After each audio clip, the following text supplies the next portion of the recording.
একদিন নবী সাল্লাল্লাহু আলাইহি ওয়াসাল্লামের সামনে ওমর রাদিয়াল্লাহু আনহু বসে আছেন। কে বসে আছেন? ওমর রাদিয়াল্লাহু আনহু নাম তো জানেন, ইসলামের দ্বিতীয় খলিফা।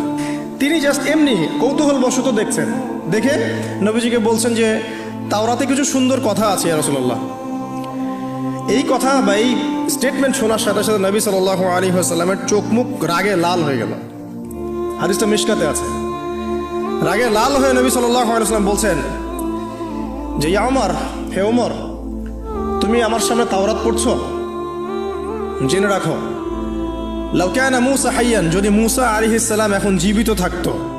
তাওরাত কার উপর নাজিল হয়েছে? মূসা। তাওরাত পড়ছো আমার সামনে, তাওরাত যার উপর নাজিল হয়েছে সেই মূসা আলাইহিস সালাম যদি জীবিত থাকতো এখন, ফাত্তাবা'তুমুহু, আর তোমরা আমাকে বাদ দিয়ে তার অনুসরণ করতে, ওয়া তারাকতুমুনি, আমাকে ছেড়ে দিতে, লা দালালতুম আন সাওয়াইস সাবিল, তাহলে তোমরা অবশ্যই পথভ্রষ্ট হয়ে যেতে।